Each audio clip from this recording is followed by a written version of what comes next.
오늘 우리에게 주시는 말씀은 마태복음 6장 9절 한 절 말씀입니다. 마태복음 6장 9절 한 절의 말씀을 합독하도록 하겠습니다. 그러므로 너희는 이렇게 기도하라. 하늘에 계신 우리 아버지여, 이름이 거룩히 여김을 받으시오며. 아멘.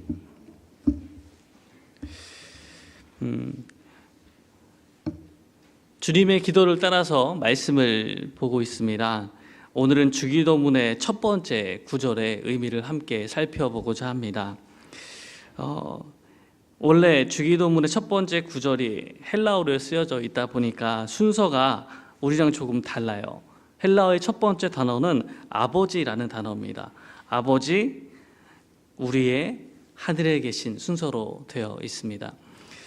그래서 원래 순서적으로 앞에 단어가 중요하니까 원래 아버지가 제일 중요한데, 그래도 우리 어순에 따라서 하늘에 계신부터 먼저 시작하도록 합니다. 헬라어에서 원래 이 하늘을 복수로 써놨어요. 하늘에 계신에서 하늘들에 계신으로 되어 있습니다. 아람어나 히브리어에서 원래 큰 거를 가리킬 때 복수형을 쓰는 경향이 있습니다. 대표적으로 이제 하나님을 가리킬 때 엘로힘이라는 단어를 쓰는 게 이제 대표적인 일이죠.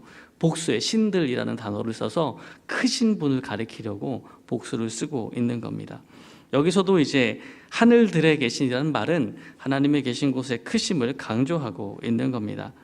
그런데 이제 여기서 하늘과 땅이라는 구분이 우리가 생각하는 그런 물리적인 구분은 아니겠죠. 전도서 2장에 보면 5장 2절에 너는 하나님 앞에서 함부로 입을 열지 말며 급한 마음으로 말을 내지 말라. 하나님은 하늘에 계시고 너는 땅에 있음이니라. 그런즉 마땅히 말을 적게 할 것이라 라고 이야기하고 있습니다. 이런 말처럼 하늘에 계시다, 땅에 있다는 말은 하나님과 우리가 완전히 다른 차원의 존재임을 강조하려고 하는 말입니다. 하늘은 하나님께서 계시는 곳이라고 생각을 했고, 땅은 우리가 피조물인 우리가 벗어날 수 없는 곳을 뜻하는 단어이기 때문입니다. 그래서 하늘에 계시라는 말로 기도를 시작한다면 우리는 우리가 지금 누구에게 기도를 하고 있는지를 명확하게 이야기해야 합니다. 하나님께서 하늘에 계신 분, 인간과 완전히 차원이 다른 분이라는 것을 생각할 때 우리가 속마음을 살짝 속이고 나서 이렇게 겉으로 괜찮아 보이는 요청을 하는 경우가 있잖아요. 내 속마음은 그게 아닌데 이제 그런 요청을 할 때가 있습니다. 하나님께 그런 말들이 통할까요?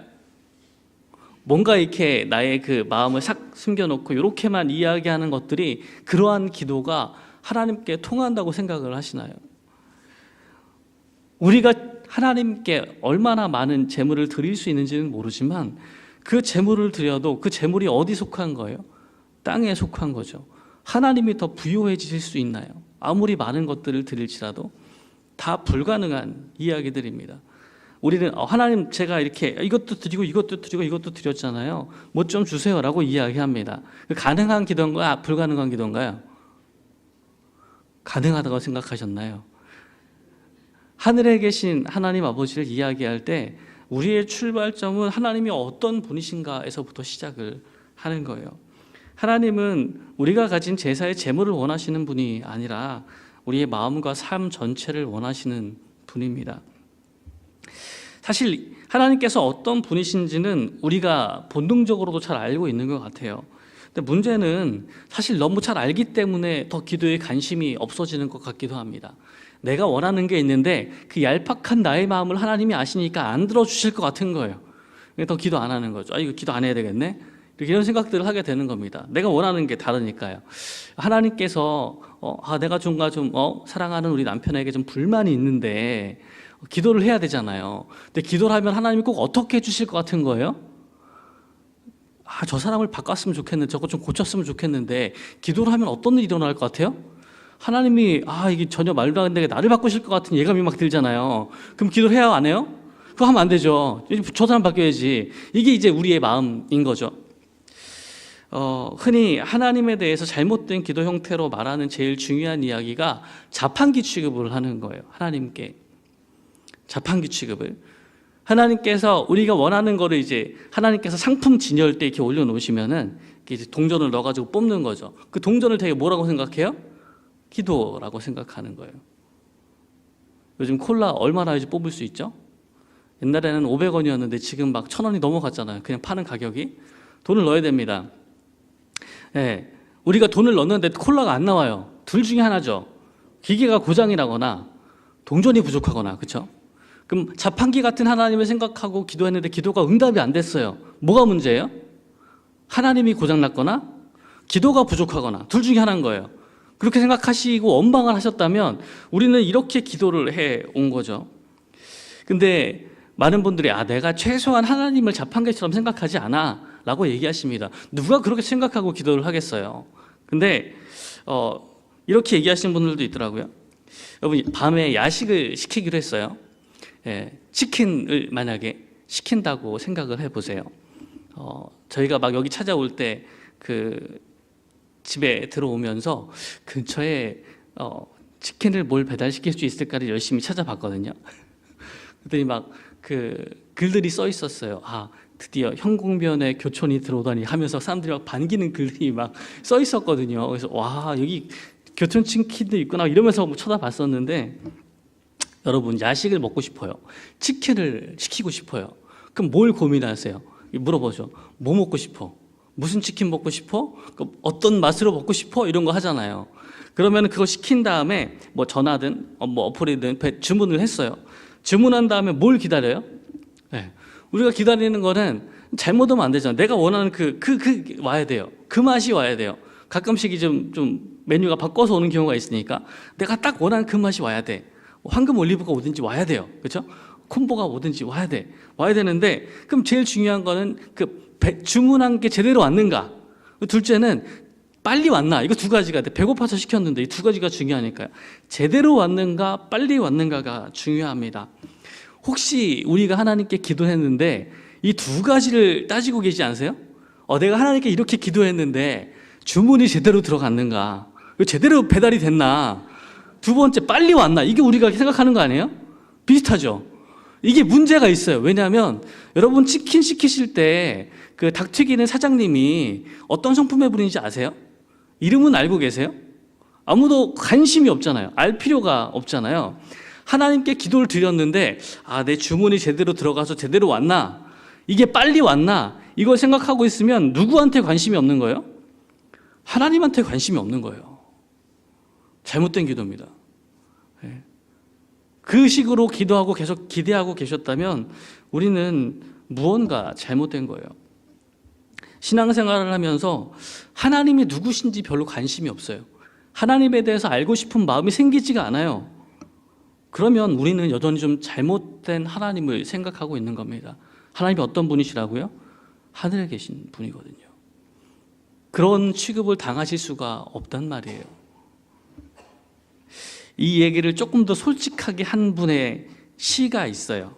이제 김영복 목사님 책에서 윌버 리스의 시가 있어서 소개해드리려고 합니다. 제목이 미국인이니까 3달러어치 하나님이에요. 들어보세요. 나는 주님의 작은 일부만을 사고 싶습니다. 내 영혼을 깨뜨리지 않을 정도만, 수면을 방해받지 않을 만큼만, 내 인생이 사로잡히지 않을 만큼만, 따뜻한 우유 한 잔만큼이면 됩니다. 내 죄책감을 조금 누그러뜨릴 만큼이면. 나는 3달러어치만 하나님을 사고 싶습니다. 호주머니에 넣을 만큼의 사랑이면 충분합니다. 흑인을 사랑하도록 만들 정도라면, 혹은 이민자들과 사탕부를 주우러 다니게 할 정도라면 곤란합니다. 내 마음을 바꾸지 않아도 될 정도만, 시간이 날 때 교회에 가고 싶은 마음이 들 정도만, 햇볕을 받으며 낮잠을 즐길 수 있을 정도면 됩니다. 나는 변화를 원하는 것이 아니라 황홀경을 원합니다. 다시 태어나는 것을 원하는 게 아니라 모태에 머물러 온기를 즐기며 지내기를 원합니다. 나는 그 영혼의 500g만 사서 종이봉지에 담아들고 싶습니다. 그 이상을 사야 한다면 모르고 돈을 되돌려 받겠습니다. 나는 3달러어치만 하나님을 사고 싶습니다. 제발 그중 일부는 굳은 날을 위해 숨겨두렵니다. 사람들이 알아차릴 정도로 내 안에 심한 변화가 일어나지 않도록 어떤 책임도 느끼지 않을 만큼만 사람들이 나를 보고 괜찮은 사람이라고 여길 정도만. 이렇게 $3어치만 하나님을 살 수 없을까요? 제발. 윌버 리스의 시입니다. 미국 사람들도 비슷하죠. 똑같이 이제 하나님을 대한 마음이 이런 식으로 드러나고 있다고 합니다. 이렇게 우리가 만들어낸 하나님은요, 뭐 가끔씩 위로가 될 수도 있겠죠. 하지만 이런 하나님이 우리의 삶을 구원할 능력은 없을 겁니다.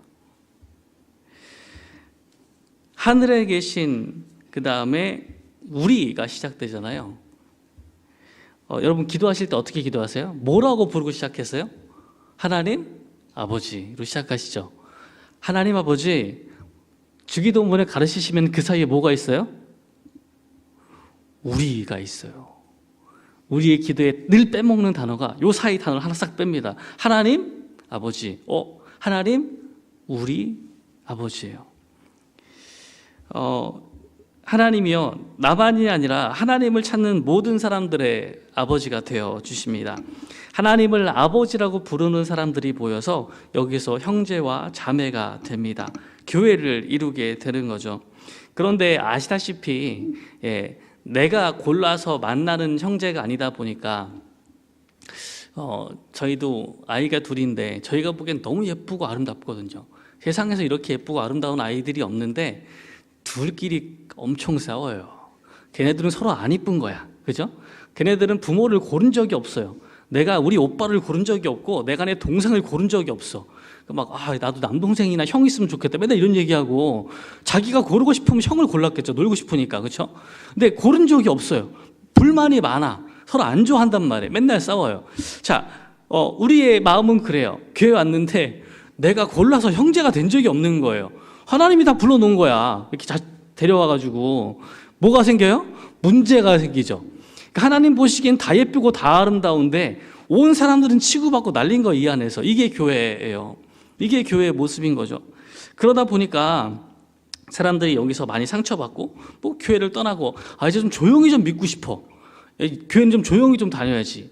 하나님을 믿는데 나는 조용히 믿고 싶어. 그래서 혼자 조용히 교회만 다니세요.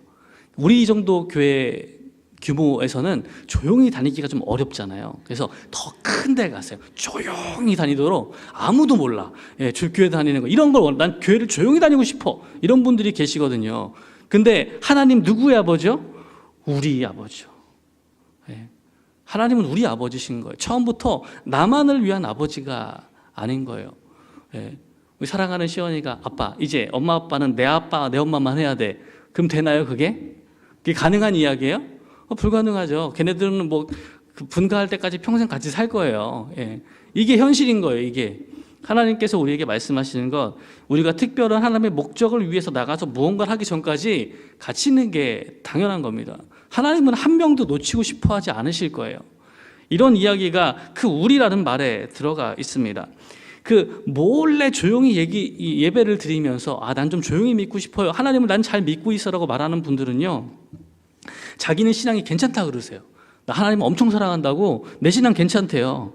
근데 아시다시피 그 요한 사도가 이렇게 얘기했잖아요. 요한일서 4장 20절에 누구든지 하나님을 사랑하노라 하고 그 형제를 미워하면 이는 거짓말하는 자니 보는 바 그 형제를 사랑하지 아니하는 자는 보지 못하는 바 하나님을 사랑할 수 없느니라 라고 말씀합니다. 불가능한 거예요. 형제가 다 믿고 보기 싫어서 나 혼자 열심히 이렇게 몰래 숨어서 다니는데 하나님을 사랑한다는 말은 불가능한 말인 겁니다. 너무나 유명한 누가복음 15장의 탕자의 비유에서 우리는 그 탕자에 집중해서 이야기를 보잖아요. 그러면은 방탕한 생활을 하다가 돌아와서 아버지 품에 안기는 감격적인 장면과 잔치가 벌어집니다. 그때 이제 큰아들 있잖아요. 너무 화가 난 큰아들이 있습니다. 화가 많은 큰아들이 옆에서 한마디 해요. 아니 내가 평생 아무런 말대꾸 없이 아버지의 명령에 다 순종해서 일할 때 나한테 친구들과 좀 즐기라고 염소 한 마리 준 적이 없는데 그렇게 속을 썩이고 재산 다 말아먹은 저 녀석이 왔는데 살찐 소를 잡는 거는 이게 어떻게 된 일이냐. 너무 화가 나서 지금 이 얘기를 하는 거예요. 그리고 동생을 부를 때 내 동생이라고 안 불러요. 아버지의 그 아들 이렇게 얘기합니다. 내 동생이 아니에요. 예. 이게 하나님 안에 형제 자매로 부르심을 받았지만 우리들이 쉽게 저지르는 이야기예요. 쟤는 나랑 관련이 없는 인간이야. 이런 이야기를 많이 하기 시작합니다. 근데 이런 이야기가 하나님으로부터 진짜 멀리 떠났던 둘째 아들과 같이 살면서 마음이 떠났던 아들의 상황을 잘 보여주는 거죠. 둘 다 하나님께 돌아와야만 하는 사람들인 겁니다. 세 번째 단어는 당연히 아버지죠. 사실 이 단어가 주기도문의 첫 번째 단어입니다. 아버지로 시작하는 거예요. 아버지는 우리랑 인격적인 교제를 갖기 원하시는 분이죠. 우리가 아버지라 부르는 순간에 우리는 이미 하나님과 그 교제 안으로 들어가는 겁니다. 예수 그리스도 안에서, 은혜 안에서 하나님을 아버지로 만나는 거예요. 이방인들은 우상을 섬길 때 알지 못하는 그들을 위해서 주문을 외웠죠. 하지만 하나님은 자녀들과 대화하기 원하세요. 아이들이 초등학교 가고 이것저것 배우면서 질문이 많아지잖아요. 물론 이제 그보다 더 어릴 때, 뭐 3살, 4살 한참 말 배울 때 아이들이 제일 먼저 배우는 말 중에 하나가 또 왜예요. 왜? 이제 친절하게 엄마가 대답을 해주는데 안 끝나요. 그렇죠? 계속 왜야. 그래서 얼마나 그 단어에 시달렸으면 책도 나왔잖아요. 책이 왜예요. 막 지금 60권 넘어갔죠. 끝도 없이 책이 나와. 왜냐면 그 왜를 내가 대답해 줄 수가 없는 거예요. 너무 자꾸 물어봐. 야, 그럼 너 왜가 궁금하냐? 이거 봐, 왜 써있잖아. 이렇게 얘기하면서 책을 보여주는 거죠. 또 이게 또 초등학교쯤 가면 그 애들이 물어보는 질문이 생각보다 어렵습니다. 생각보다 어려워서 우리가 배웠던 걸로 대답하기가 조금 어려워요. 그래서 이제 정말 전문가들이 쓰거나 감수한 책들을 보여주면서 이거 읽어보라고 이렇게 이야기할 수밖에 없는 상황이 되는 거예요. 우리가 뭐 만물 박사가 아니니까 어떻게 다 알겠어요. 그런 내용들을. 근데 이제 그 아이들이 부모님한테 자꾸 왜라고 물어보는 그런 것처럼 부모가 막 그 끊임없는 질문에 막 질릴 정도로 물어보잖아요. 왜? 근데 하나님과의 관계가 비슷합니다. 우리가 하나님을 만나잖아요. 이해가 안 되는 게 너무 많아요. 하나님 이건 왜 지으셨나요? 많은 분들이 늘 꼽잖아요. 천국에 가면 하나님께 꼭 물어보고 싶은 게 있어요. 하나님 모기는 왜 지으셨나요? 이런 것들이 이제 궁금한 거예요. 벌이나 이런 나비나 이런 거는 의미가 있잖아요. 이제 꽃가루를 옮겨주잖아요. 모기는 도대체 왜 지으신 거예요? 궁금하니까 천국 가면 난 정말 물어보고 싶습니다. 이런 거 얘기하거든요. 우리는 하나님께 궁금한 게 많아요. 매일매일 일어나는 일들 가운데 사람들과의 관계 가운데 묻고 싶은 게 너무 많습니다. 하나님 어떻게 해주실까요? 왜라고 끊임없이 물어도 대답을 해주는 부모님들처럼 하나님 우리 기도에 응답해 주시는 겁니다. 모르죠. 하나님도 좀 많이 질리시면 시리즈 하나 지어서 이렇게 주실 수도 있어요. 아마 그런 거 하라고 우리에게 이제 계명들도 자꾸 물어보지 말고 이거 봐. 이렇게 아마 우리한테 많이 알려주시지 않았을까요? 하나님께서 그런 아버지이실 때 부모가 아이들에게 그 모든 질문들 가운데에서 대답해 주려고 노력하는 것처럼 하나님이 그런 분일 때에는 우리는 그 하나님께 열심히 묻는 법들을 배워가야 되지 않을까요? 자판기처럼 하나님을 생각하면 또 부모님을 잘못 생각하면 마트에 가서 들어 눕는 애들이 있잖아요. 나 저거 사줘야 되면 들어 눕잖아요. 발버둥 치고 계속 굴러다니고 있잖아요. 그럼 사줘야 돼요? 말아야 돼요? 여러분 좀 당해보셨나요? 우리 애가 마트를 여럿 굴렀다. 바닥 청소를 걔가 다 했다. 이런 분들 좀 계시나요? 그 다 사주셨어요? 안 되는 건 안 되는 거죠. 그죠? 네. 하나님과의 우리의 관계가 진짜 아버지와 아이들의 관계라면 신뢰하는 마음으로 물어보는 거예요. 사실 저희도 시원이가 자꾸 물어보는데 모르는 게 이제는 모르는 거 많이 물어봅니다. 그럼 야 저기 있잖아 얘기해요. 근데 시원이가 그렇게 물어보는 이유는 아빠는 알 것 같으니까 물어보는 거예요. 그렇죠? 예. 엄마 알겠지, 아빠 알겠지라고 물어보는 거예요.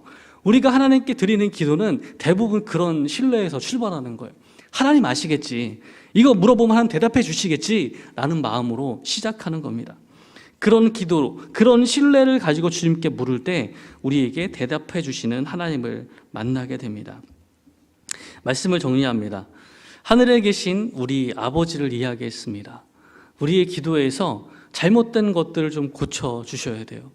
하나님께서 우리와 차원이 다른, 쉽게 속이거나 다른 것들을 요구할 수 없는 분이라는 것들을 생각해내야 합니다. 그리고 우리가 정말 그렇게 기도하고 있는지를 살펴보려면 우리의 관심이 하나님께서 내 기도에 응답해 주시는지, 얼마나 빨리 응답해 주시는지가 아니라 하나님 그분께 있어야 되는 겁니다. 우리의 모든 질문 가운데 신뢰하는 마음으로 주님께 물을 때 우리에게 응답해 주시고, 우리를 나 하나가 아니라 함께 모이는, 우리 형제 자매로 모이는 교회 가운데에서 아버지가 되어주시는 분, 그분을 만날 때 우리는 진짜 그 하나님 앞에 나아갈 수 있습니다. 신뢰함을 가지고 모든 호기심들을 주님께 묻고 하나님께 그 이야기들을 듣는 삶, 그게 자녀들이 주님 앞에 드릴 수 있는 가장 순전한 기도의 모습이 아닐까 싶습니다. 이렇게 기도하다 보면 하나님께서 우리를 연결시켜 주실 거예요. 사랑하는 형제들 자매들 가운데 하나님께서 연결시켜 주셔서 우리의 하나님이 되신다는 것들을 깨닫게 해 주실 겁니다. 하나님과의 관계가 깊어질수록 형제를 사랑하게 돼요. 우리와 아이들의 관계가 너무 깊고 좋을수록 서로를 더 인정해주고 좋아하게 됩니다. 우리가 하나님을 더 많이 사랑할수록 우리가 어디까지 기도하고 넓어지는 거예요? 전 세계의 사람들을 위해서, 성도들을 위해서 기도할 수 있는 마음이 생겨나기 시작하는 겁니다. 하나님의 이름을 부르며 하늘에 계신 우리 아버지를 부를 때에 우리의 기도가 그렇게 순전해지고 깊어지고 넓어지기를 주님의 이름으로 축원합니다. 함께 기도하겠습니다. 사랑의 하나님, 우리가 하나님을 부를 때에 하늘에 계신 우리 아버지로 부르며 기도할 수 있도록 인도하여 주시옵소서. 나만의 이야기와 나만의 기도에 응답하는 나의 아버지가 아니라 하늘에 계신 우리 아버지로 고백하며 기도할 수 있도록 인도하여 주셔서 주님과 가까워질수록 하나님, 우리의 기도가 하나님께 순전하게 묻는, 신뢰하며 묻는 물음이 될 수 있도록 인도하여 주시고, 우리가 하나님과 대화하는 그 시간에 내가 무엇을 받을까, 얼마나 빨리 받을까를 생각하는 것이 아니라 하나님을 알기 원하는 우리 마음이 커지게 하여 주시옵소서. 하나님, 주님께 기도하며 나아갈 때에 우리의 마음이 넓어지게 인도하여 주셔서 하나님께서 자녀로 삼으신 형제들 자매들을 이해하고 사랑하는 믿음의 가족들 될 수 있도록 인도하여 주시옵소서. 우리의 기도를 다시 돌아볼 수 있게 하여 주시옵소서. 하나님, 우리가 혹시 주님을 인격적인 모습의 아버지가 아니라 자판기로 삼고 늘 우리가 받을 것에만 하나님 집중하고 있었다면 우리의 눈을 다시 뜨게 하여 주시고, 우리가 누구 앞에 서서 기도하는지 다시금 돌아볼 수 있도록 인도하여 주셔서 이제 올바른 기도의 길을, 올바른 하나님과의 사귐의 길을 걸어갈 수 있도록 인도하여 주시옵소서. 모든 말씀 예수님의 이름으로 기도드리옵고, 이제는 우리 주 예수 그리스도의 은혜와 하나님 아버지의 변함없는 넓은 사랑하심과 성령 하나님이 함께하사 우리에게 하나님을 향한 올바른 기도로 이끌어 주심이 이제는 우리 아버지 하늘에 계신 그분께 기도하기를 결심하는 사랑하는 모든 경주 두레교회 성도 위에 이제로부터 영원토록 함께하시기를 간절히 축원하옵나이다. 아멘.